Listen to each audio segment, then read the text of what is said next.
Assalamualaikum warahmatullahi wabarakatuh. Alhamdulillahi rabbil alamin. Wassalatu wassalamu ala ashrafil anbiya wal mursalin Sayyidina Muhammadin wa ala alihi wa sahbihi ajma'in. Allahumma salli wa sallim wa barik wa karrim ala Sayyidina Muhammadin wa ala alihi wa sahbihi wa barik wa sallim ajma'in. Bapak, Ibu yang saya hormati, terkhusus Ketua Masjid kita, Pak Haji Tabrani, Pak Imam kita, Masya Allah, Abdul Haq, mudah-mudahan beliau sehat walafiat, tokoh-tokoh masyarakat yang hadir, Bapak Ibu, Pak Ketua sebelumnya, Pak Dokter ya, mudah-mudahan sehat selalu Bapak, ya, Pak Haji semuanya, Pak Ustadz Puntung kita, Ustadz ini. Jadi hakim merangkap ustadz ya. Masya Allah, sehat walafiat ya, mudah-mudahan kita semua berkah. Ibu-ibu hadirin sekalian yang berbahagia, yang saya tidak sebutkan satu persatu, mudah-mudahan kita semua dalam rahmat Allah Subhanahu wa taala. Amin ya rabbal alamin. Bulan lalu saya sudah kan mau datang, tiba-tiba malamnya saya demam, enggak bisa ke sini. Bulan ini ada agenda mendadak ke Malang. Jadi kalau saya juga tidak hadir 2 bulan, udah kangen pula saya dengan masjid sini. Jadi saya telepon Pak Haji, kira-kira gimana Pak Haji, kebetulan hari ini saya juga ada kosong gitu ya. Oke, bismillah, alhamdulillah, niat Muharram, alhamdulillah. Bapak sekalian, mari kita buka bulan Muharram ini dengan salawat kepada Sayyidina Muhammad sallallahu alaihi wasallam. Salatullah salam ala Taha Salatullah salam ala Yasin Habibillah tawassalna wa bil hadi wa kun hidilillah bi ahlil badr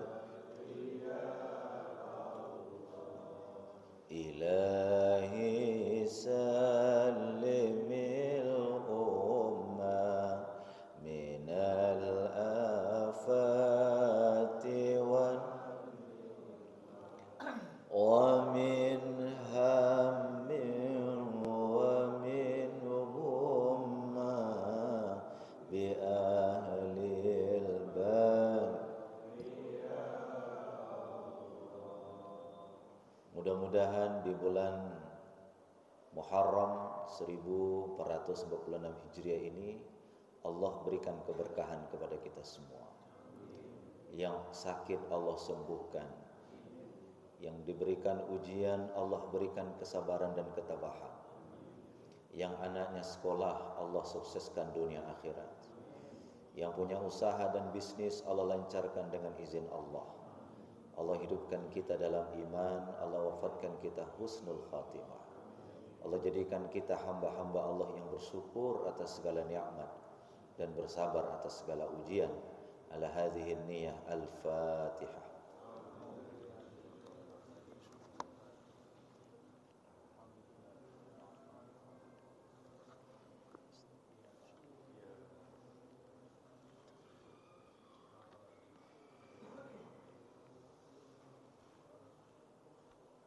Amin.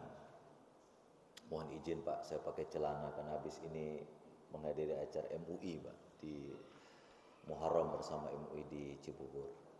Bapak Ibu sekalian yang saya hormati, seluruh aturan agama ini yang dibawa oleh Allah, yang disampaikan oleh Allah kepada Sayyidina Muhammad sallallahu alaihi wasallam itu bisa dilihat dari 2 sisi. Yang pertama kita menyebutnya dengan istilah teologi eksoterik, teologi esoterik. Nah, ini didengar aja dulu, tidak usah dipertanyakan ya. Yang kedua kita menyebut dengan istilah sosiologi esoterik. Jadi ada teologi esoterik, yang kedua adalah sosiologi esoterik. Ini saya bahas untuk kaitannya dengan nanti pembangunan peradaban sebagai misi Muharram. Ya. Teologi itu adalah keyakinan. Teologi itu adalah keyakinan. Bapak Ibu datang ke sini, hujan-hujan dingin-dingin, itu kan karena didorong oleh iman. Didorong oleh apa? Iman. Karena iman mengatakan bahwa kalau saya melangkah ke rumah Allah, itu setiap langkah mengangkat derajat, setiap langkah menghapuskan dosa. Kita pingin derajat kita diangkat oleh Allah, kita pingin dosa kita diampuni oleh Allah. Sehingga walaupun kita hujan-hujan, kita datang ke sini. Itu yang disebut dengan teologis. Itu apa namanya? Teologi iman. Yang kedua adalah esoterik, teologi esoterik. Esoterik itu di dalam kajian-kajian filsafat ada dua. Kalau yang dilihat zahir itu namanya eksoterik. Ya, kita ruku salat. Salat itu kajian fikihnya wajib rukunnya 13. Wajib rukunnya berapa? Dimulai dengan Allahu Akbar, diakhiri dengan Assalamualaikum warahmatullahi. Bapak Ibu melaksanakan itu disebut dengan aspek fikih namanya. Aspek apa? Fikih. Aspek fikih itu dalam kajian filsafat disebut dengan eksoterik. Ya. Tapi bagaimana sholat itu membentuk kepribadian kita? Sholat itu membentuk pikiran kita. Sholat itu membentuk hidup kita. Maka pemaknaan terhadap fikih tadi itu disebut dengan esoterik. Artinya kalau fikihnya eksoterik, tasawufnya itu adalah esoterik. Nah, 2 minggu yang lalu saya diskusi dengan beberapa orang rektor terkait dengan bagaimana caranya membentuk anak didik yang baik. Anak didik yang ingin menjadi orang yang bermanfaat dunia, bermanfaat akhirat. Dia bilang gak usah jauh-jauh. Gak usah pakai teori-teori barat. Tidak usah pakai teori-teori orang-orang yang gak mengenal Islam. Sebenarnya rukun Islam yang 5 itu, kalau dilihat dari pendekatan eksoterik, artinya diamalkan secara fikih, kemudian dimahami secara esoterik, dimaknai kajian itu, maka pertama dia bilang, syahadat itu asyhadu an la ilaha illallah wa asyhadu anna muhammadar rasulullah, itu membuat orang menjadi orang yang optimis dalam hidup. Kenapa optimis? Karena dia punya Allah. Dia punya apa? Allah. Bapak Ibu, siapa yang tahu apa yang terjadi besok? Enggak ada yang tahu. Bagaimana nasib anak kita ke depan? Ada yang tahu tidak? Enggak ada yang tahu. Bagaimana bisnis kita ke depan? Ada yang tahu tidak? Tidak ada yang tahu. Kenapa orang iman itu tetap optimis dalam hidupnya? Karena dia punya Allah. Punya Allah itu dalam konsep la ilaha illallah Muhammadun Rasulullah. Ini kalau kita pahami baik-baik luar biasa. Jadi orang yang beriman itu tidak perlu takut jujur. Ya. Orang beriman itu tidak perlu takut menyampaikan kebenaran. Dia enggak usah takut nanti kalau menyampaikan kebenaran dipecat, hilang rumah dinas, hilang perjalanan dinas, hilang mobil dinas. Enggak usah takut. Kenapa? Dia punya Allah. Dia punya siapa? Allah. Rasa punya Allah itu optimis dalam hidupnya, itu bisa diwakili dengan kalimat asyhadu an la ilaha illallah wa asyhadu anna muhammadan rasulullah. Dalam konsep rukun Islam yang pertama, syahadat. Rukun Islam yang pertama yang disebut dengan apa? Syahadat. Ini harus betul-betul kita renungkan, Pak. Ya, kalau lengah sedikit hilang ini. Ya. Sudah sarapan pagi belum? Oh, belum. Oke. Yang kedua apa, Pak? Salat. Dia bilang apa? Salat itu di dalam Al-Qur'an dikatakan aqimis shalah. Innas salata kanat 'alal mu'minina kitaban mauquta. Salat itu bagi orang yang beriman ada waktunya. Ada apa? Ada waktu subuh, ada waktu zuhur, ada waktu asar, ada waktu maghrib, ada waktu isya. Ini waktu-waktu ini orang beriman itu diminta untuk melaksanakan ini dengan baik. Ini disebut dengan orang kalau ingin sukses setelah dia percaya diri, dia harus optimis, tapi dia harus disiplin. Dia harus apa? Salat mengajarkan apa, Pak? Disiplin. Bayangkan ya, kita ini baru bangun pagi, itu biasanya kalau pingin ya bisa sholat subuh itu kayaknya harus berapa rakaat? 8 rakaat. Supaya sekalian apa, Pak? Olahraga. Bayangkan, kita bangun subuh, sudah fit, tapi sholat subuhnya cuma 2 rakaat. Di saat kita capek malam hari waktu isya, disuruh sholat apa? Isya berapa rakaat? Kalau bisa nego deh, ya. Subuh 4 rakaat, isyanya berapa? 2 rakaat. Enggak bisa. Orang beriman harus disiplin. Beriman harus apa? Salat itu disiplin. Yang ketiga apa, Pak? Halo? Pertama syahadat, yang kedua salat, yang ketiga puasa.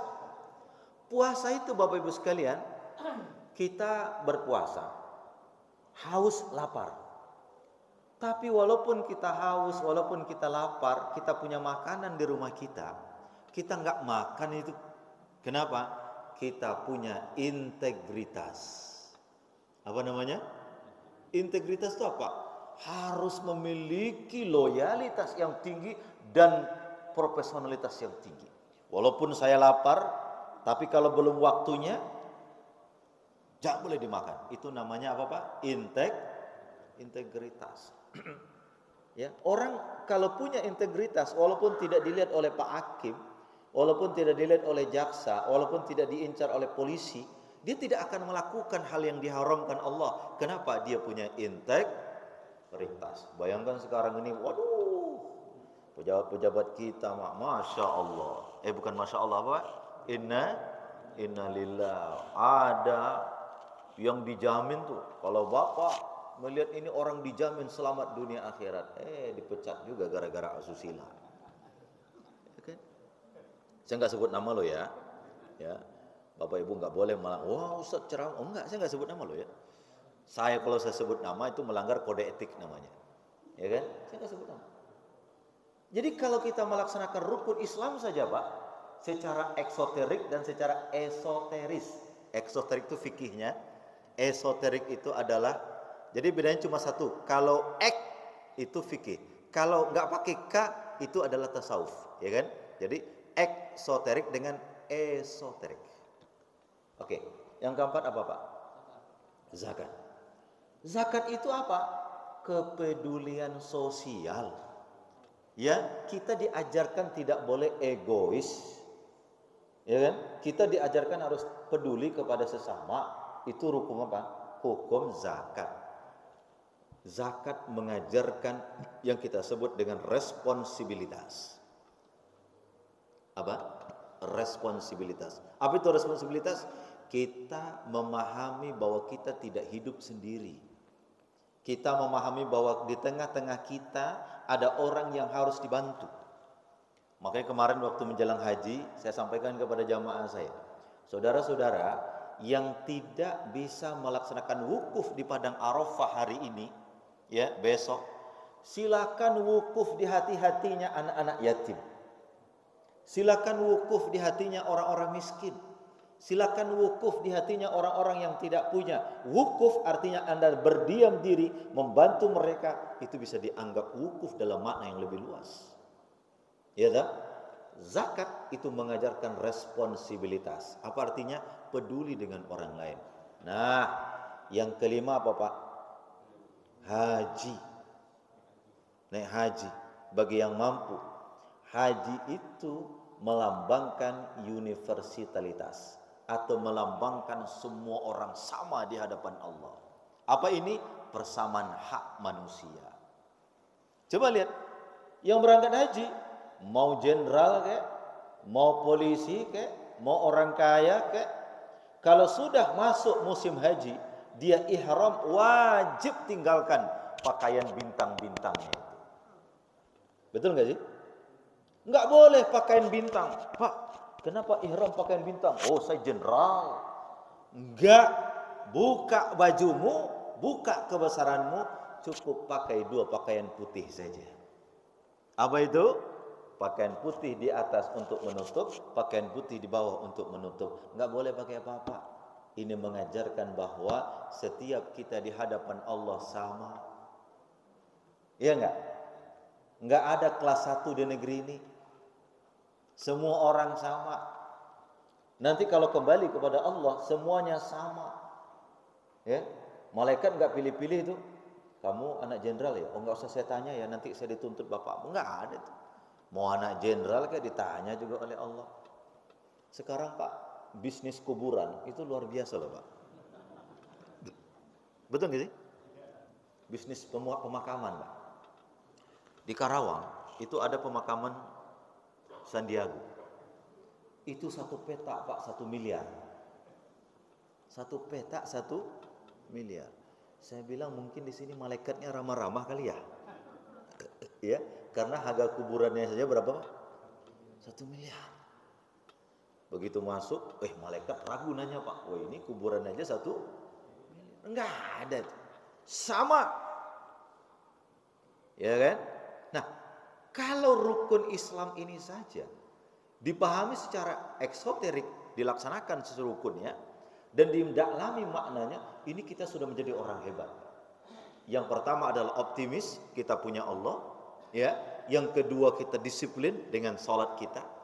Yang ketiga kita punya integritas dengan puasa kita. Yang keempat kita punya responsibilitas dengan zakat kita.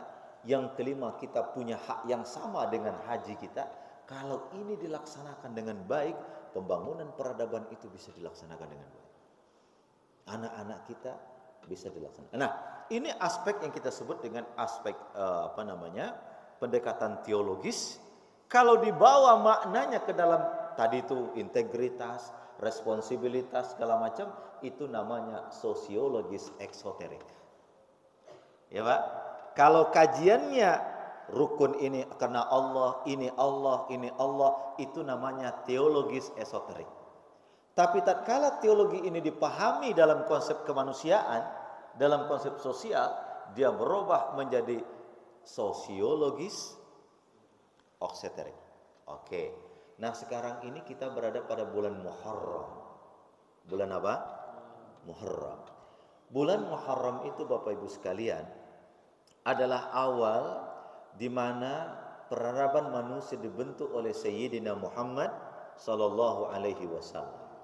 Makanya tatkala sahabat-sahabat menentukan kapan Muharram itu dimulai, kapan tahun Hijriah itu dimulai, maka dipilihlah hijrahnya Sayyidina Muhammad sallallahu alaihi wasallam dari mana ke mana?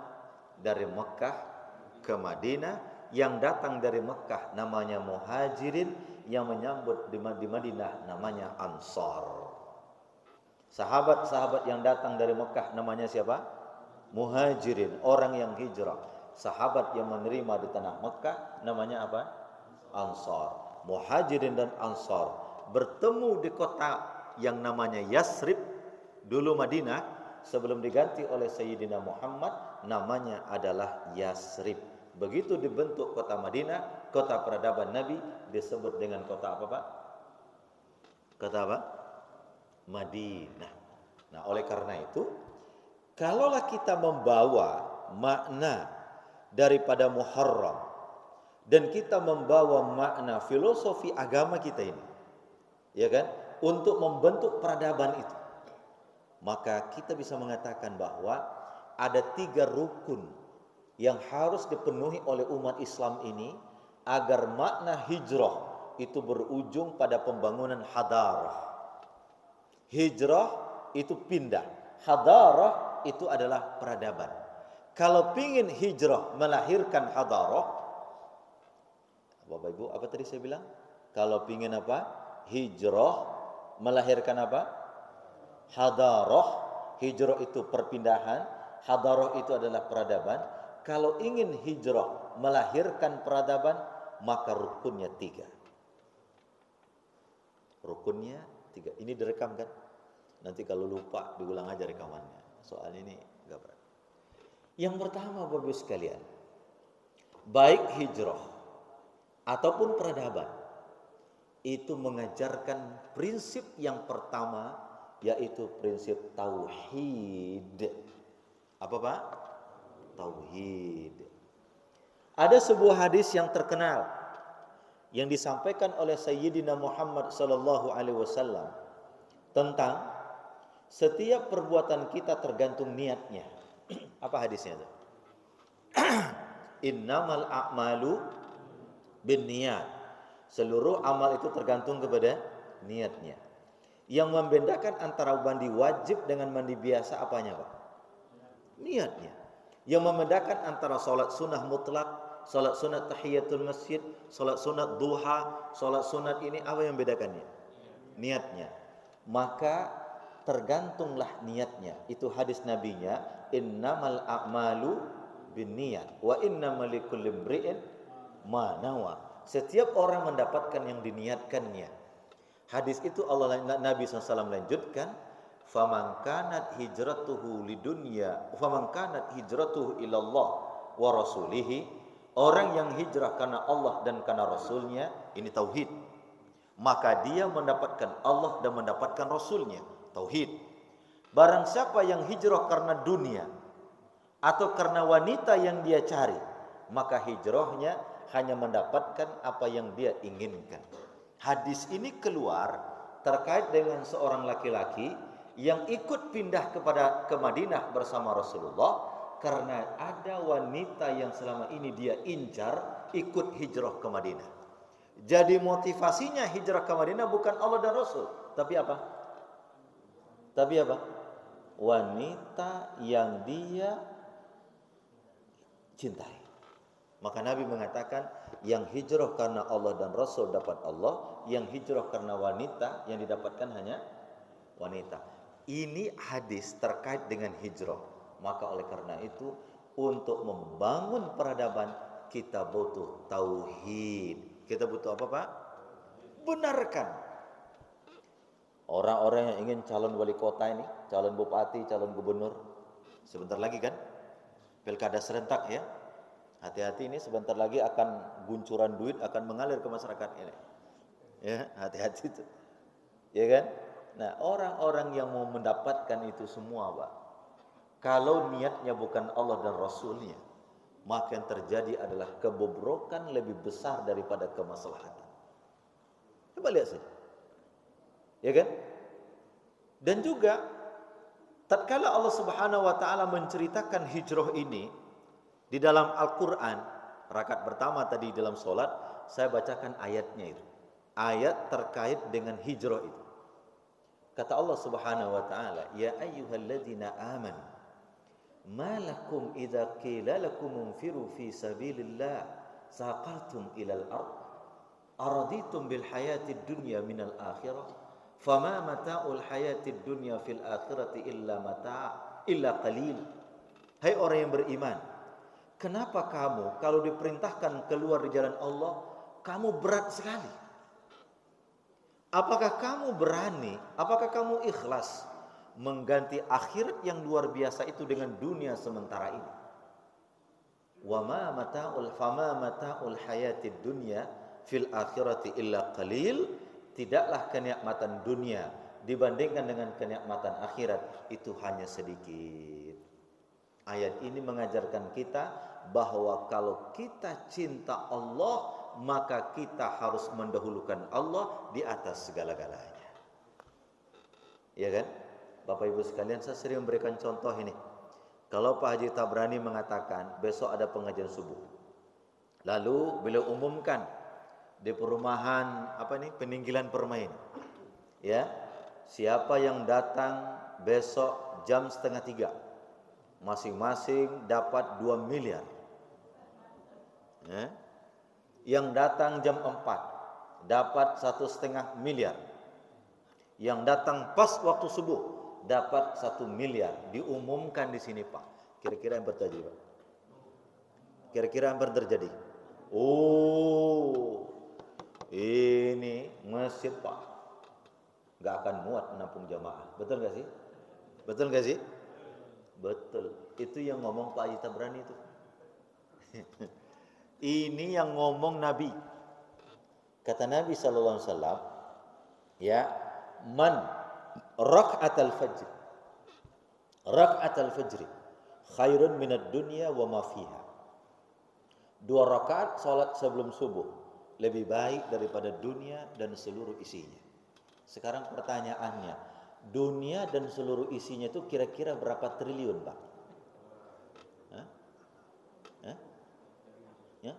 APBN Indonesia 3.000 triliun. Itu baru Indonesia saja, Pak. Dunia. Orang paling terkaya di planet bumi namanya Elon Musk. Datang ke Bali kemarin, kekayaannya 3.000 triliun. Kalau 3.000 triliun itu Bapak balikan cendol. Itu tenggelam Jakarta Raya itu. Ya kan? Tapi orang yang beriman datang ke masjid ini, sebelum sholat subuh dia sholat sunat 2 rakaat, itu pahalanya lebih baik daripada dunia dan seluruh isinya. Yang ngomong siapa? Sayyidina Muhammad sallallahu alaihi wasallam yang tidak pernah berdusta. Wa ma yantiqu anil hawa in huwa illa wahyun yuha. Apa yang keluar dari mulut Nabi itu wahyu dan tidak dari berdasarkan keinginan beliau. Ini janji Allah. Tapi orang tidak berani dan orang tidak punya kekuatan untuk datang ke masjid ini. Atau orang, bayangkan Pak, kalau ingin peradaban kita muncul, kata seorang orang Yahudi ini, walaupun ini diperdebatkan, umat Islam itu akan menang kalau sholat subuhnya sudah sama dengan sholat Jumatnya. Ya kan? Sholat subuhnya sama dengan sholat. Ini sholat Jumat full nggak, Pak? Full nggak? Full. Pak Haji, kalau Bapak ingin hebat, sholat subuhnya sama dengan sholat Jumatnya. Ya, saya di Kebayoran, di apartemen Pak Kubuwono itu, kalau sholat subuh, kalau sholat Jumat, melimpah. Sholat subuh 1 saf, ya, 1 saf setengah. Itu bagaimana cara? Makanya sekarang di Turki, Pak, Turki itu bangkit. Kenapa Turki itu bangkit? Karena dia itu sekarang sholat subuhnya itu hampir sama dengan sholat Jumatnya, Pak. Jadi kalau dulu di masa Ottoman, di masa sebelum, walaupun orang berdebat tentang Erdogan ya, tentang presiden Turki itu, nah bagaimanapun dulu anak-anak muda, anak-anak kaya di tanah Turki itu, mobil-mobil mewahnya itu berada di tempat-tempat hiburan. Sekarang mobil-mobil mewahnya, Lamborghini, apa segala macam itu terparkir di masjid-masjid di waktu subuh. Siapa yang bawa? Anak-anak mudanya itu Turki itu. Ya kan? Jadi kalau ingin membangun peradaban, maka yang pertama kali harus dibangun apanya, Pak? Tauhidnya, la ilaha illallah. Anda mau jadi wali kota? Iya, Pak. Tujuannya apa? Kalau tujuannya Allah, dukung. Tapi kalau tujuannya yang lain, maka kehancurannya lebih besar daripada kemaslahatannya. Maka sebagai seorang orang tua memilihkan anak sekolah, yang pertama kali dipikirkan adalah apakah anak saya sekolah ini nanti dia bisa nggak sih sholat? Dia bisa nggak sih nanti menjaga auratnya? Dia terjamin nggak sih akhlaknya? Itu yang pertama kali harus dipikirkan kalau memilihkan anak sekolah. Ya kan? Buat apa anak kita doktor, luar negeri, profesor, jadi CEO, tapi nggak sholat subuh, nggak pernah ngaji, nggak pernah hormat sama orang tua. Orang tuanya sakit, dia bilang maaf, saya lagi rapat. Ini orang tuamu sudah meninggal nih, tolong dikuburkan saja, saya kirim duit untuk beli ambulan. Dia asik dengan rapatnya. Ini kalau begini nih, bagaimana kita ingin membangun anak-anak yang baik? Jadi Bapak Ibu sekalian, ini kunci. Kalau ingin membangun peradaban yang baik, kunci pertamanya apa, Pak? Tauhid. Nabi Muhammad sallallahu alaihi wasallam begitu hijrah ke Madinah, Nabi itu dibina dengan tauhidnya. 13 tahun Nabi di Mekah itu masa untuk membangun tauhid, la ilaha illallah. Maka orang-orang tauhid inilah yang datang ke Madinah menjadi pionir-pionir untuk melaksanakan peradaban di kota Madinah. Ini syarat pertama bahwa hijrah dan pembangunan peradaban itu harus dibangun dengan tauhid, la ilaha illallah Muhammadun Rasulullah. Kemarin minggu lalu saya ceramah di salah satu masjid di sini, di Petukangan. Ya. Dia kebetulan ketuanya itu sudah 4 kali jadi calon bupati gagal. Ketua masjidnya Pak 4 kali jadi calon bupati gagal. Ya, di daerah. Ya, dia 4 kali calon bupati gagal. Dia bilang sama saya, Ustaz, saya ini sudah 4 kali calon bupati gagal. Kenapa saya gagal, Ustaz? Karena program-program saya itu program-program yang tidak masuk akal oleh masyarakat. Apa itu?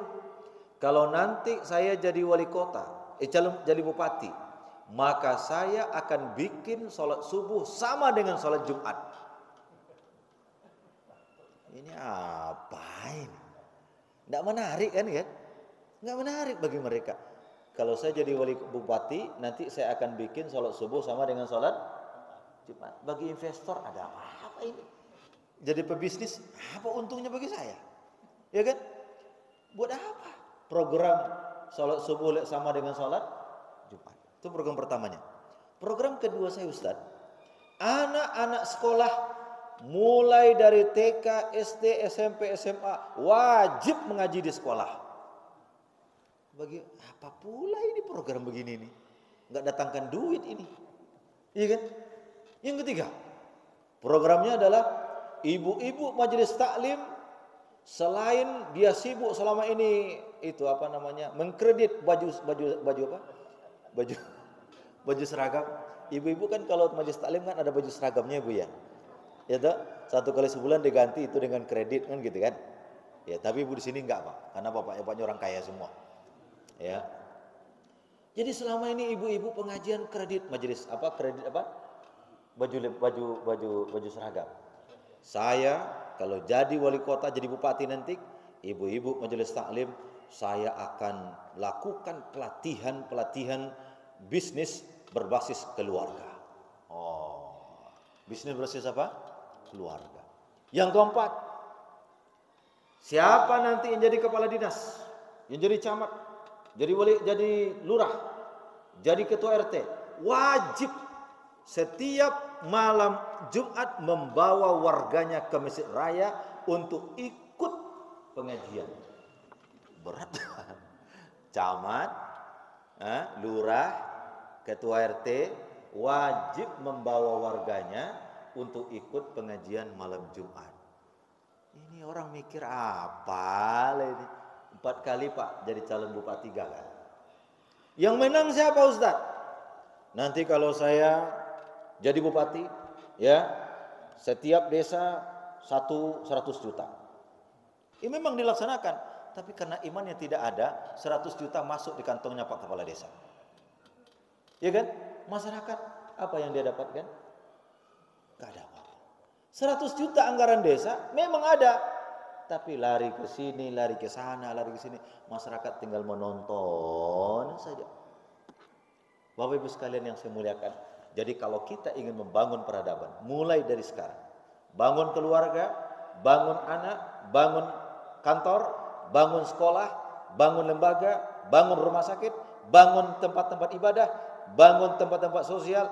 Pertama kali yang harus dibangun adalah bagaimana muncul pribadi-pribadi yang la ilaha illallah. Itu misi tauhid. Itu misi apa? Ini panggilan kita pagi ini apa ini? Kuliah subuh ya namanya ya. Kuliah subuh awal tahun ya. Mempersiapkan generasi baik membangun peradaban spirit hijrah. Tauhid itu 3. Kalau dalam kajian-kajian dalam kajian-kajian yang lain ada tauhid uluhiyah, ada tauhid. Tapi saya memaknai tauhid itu rukunnya, tauhid itu ya, kalau kita maknami secara dalam pendekatan esoteriknya, itu mengandung 3 hal, Pak. Ini disampaikan oleh Pak Din Samsudin waktu pidato di Amerika. Dia bilang, orang yang bertauhid itu 3. Yang pertama adalah dalam bahasa Inggrisnya the unity of creation. Apa itu? Satu sang pencipta. Satu sang pencipta. Orang yang bertauhid ini dia punya satu sang pencipta. Siapa? Allah Subhanahu wa taala. Sebab kalau dia memahami satu sang pencipta, dia tidak takut bahwa yang menciptakan anaknya Allah, yang menciptakan rezekinya Allah, yang menciptakan seluruh keadaan siapa? Allah. Kenapa? Karena zikirnya itu begini zikirnya. Qulillahumma malikal mulki tu'til mulka man tasya wa tanzi'ul mulka mimman tasya wa tu'izzu man tasya wa tuzillu man tasya biyadikal innaka ala kulli syai'in qadir. Itu zikirnya orang yang memahami bahwa yang menciptakan itulah Allah. Jadi kalau Allah berikan ciptakan saya sebagai seorang yang punya jabatan hari ini, saya harus melakukan apa yang dimau oleh Allah. Kalau gara-gara melaksanakan yang dimau oleh Allah, saya harus kehilangan ini jabatan, tidak persoalan. Kenapa? Yang menciptakan jabatan Allah, yang mencabut jabatan juga siapa? Allah. Yang membuat saya punya harta Allah, yang membuat saya tidak punya harta juga Allah. Yang paling penting cuma satu, saya mengabdi kepada Allah. Ini tauhid. Ini apa? Waduh, kalau ini ada pada hatinya orang yang beriman, semuanya negeri ini aman, Pak. Negeri ini akan aman. Satu. Yang kedua adalah the unity of existence. Satu tujuan keberadaan. Yang pertama tadi apa? Satu sang pencipta. Yang kedua apa? Satu tujuan keberadaan. Keberadaan kita di tempat ini, wa ma khalaqtul jinna wal insa illa liya'budun. Aku berada di tempat ini tujuannya adalah untuk menyempurnakan ibadah kepadamu ya Allah. Maka oleh karena itu, inna salati wa nusuki wa mahyaya wa mamati lillahi rabbil alamin. Hidup matiku kuserahkan kepada siapa? Allah. Itu tauhid. Dan yang ketiga, tauhid itu adalah satu ilmu pengetahuan. The unity of knowledge. Satu ilmu pengetahuan. Apa itu? Bagi orang yang bertauhid tidak dibedakan ini ilmu umumkah atau ini ilmu agamakah. Makanya ada anak-anak mahasiswa datang, Ustaz, saya bisa masuk surga enggak kalau saya jadi orang ekonomi? Saya bisa masuk surga enggak kalau saya nanti jurusannya sosial politik? Saya bisa masuk surga enggak kalau jurusan saya adalah matematika, sains? Saya bisa masuk surga enggak sih kalau jurusan saya di diplomasi, hubungan internasional? Saya bilang, apapun ilmu Anda, apapun jurusan Anda, kalau Anda bertauhid kepada Allah, itu jalan untuk masuk surga. Ya kan? Jangan. Wow, semua kita harus jadi ulama. Jangan, Pak. Anak-anak semua harus diarahkan jadi ustadz. Jangan. Jangan. Ada di antara mereka jadi ustadz, iya. Ada di antara mereka jadi ekonom, iya. Ada di antara mereka jadi politikus apa tuh politisi? Tikus, bukan. Politisi, politik. Ini guyon-guyonan pagi nih ya. Politisi, mampak. Kenapa? Satu ilmu. Apa namanya, Pak? Satu ilmu. Saya di pondok itu, saya bilang kepada seluruh pengelola, saya bilang di awal tahun lakukan need assessment. Apa itu need assessment? Coba di antara 30 santri kita ini, coba lakukan pemetaan potensi. Setelah dilakukan pemetaan potensi, Pak, dari 30 orang santri saya itu, dari kelas ini, satu mau jadi dokter, satu mau jadi diplomat, satu mau jadi ustadz, satu mau kuliah di UI, satu mau kuliah di Unpad, satu mau ke Al-Azhar. Ini kalau tidak paham, yang mau kuliah ke Al-Azhar disuruh belajar matematika, pusing dia. Ya enggak, Pak? Ya enggak, Pak? Ini mau ke Mesir, tapi porsi belajar matematika sama dengan yang mau ke MIPA-nya UI. Akhirnya apa? Di saat pelajaran matematika dia keluar dari sekolah. Dia keluar kelas. Kenapa? Karena pendidikan kita tidak memantik potensi anak sesuai dengan potensi yang dia miliki. Pada akhirnya banyak waktu terbuang, dia tidak menikmati pelajaran di dalam kelas. Kenapa? Karena dia tidak ingin jadi guru matematika. Kenapa mau diajarkan matematika terlalu tinggi? Makanya di pondok kami itu basic dasar harus. Matematika kelas 1, kelas 2 wajib diajarkan. Tapi di kelas 3 nanti dia boleh tidak belajar matematika dengan catatan dia harus konsen dengan potensi dia. Kenapa? Orang yang bertauhid itu adalah the unity of knowledge. Bahwa ilmu itu semua datang dari siapa, Pak? Dari apa? Allah Subhanahu wa Ta'ala. Makanya sekarang di Kementerian Agama kami bikin buku judulnya Biologi Al-Quran. Biologi apa? Al-Quran. Supaya apa? Anak-anak jurusan IPA di SMA favorit itu belajar biologinya sambil belajar biologi sambil belajar Quran. Kenapa? Karena Al-Quran itu juga sumber daripada biologi. Biologi itu juga sumber daripada Al-Quran. Maka oleh karena itu orang yang bertauhid itu mesti dibangun untuk membangun peradaban, dan itulah yang dilakukan oleh Sayyidina Muhammad sallallahu alaihi wasallam. Tauhid itu 3 tadi. Yang pertama, 1 sang pencipta, yang kedua 1 keberadaan, yang ketiga 1 keilmuan. The unity of creation, unity of existence, unity of knowledge. Maka kalau kita ingin membangun peradaban yang baik sesuai dengan misi hijrah, bangunlah manusia yang bertauhid, la ilaha illallah. Ingat Pak, 5 rukun Islam tadi itu, ya kan? Masih ingat nggak yang 5? Yang pertama tadi syahadat. Enggak, apa yang pertama syahadat itu? Itu adalah orang yang punya optimis karena dia punya Allah. Yang kedua salat, apa dia? Yang punya disiplin karena dia harus salat. Yang ketiga puasa, apa itu? Punya integritas. Yang keempat zakat, punya responsibilitas. Yang kelima haji, punya semangat kebersamaan. Nah, kalau ini dibungkus dengan tauhid, masya Allah, la ilaha illallah. Waktu kita tinggal? Cukup ya? Oke, tanya jawab silakan. Oke, lanjut, silakan tanya jawab.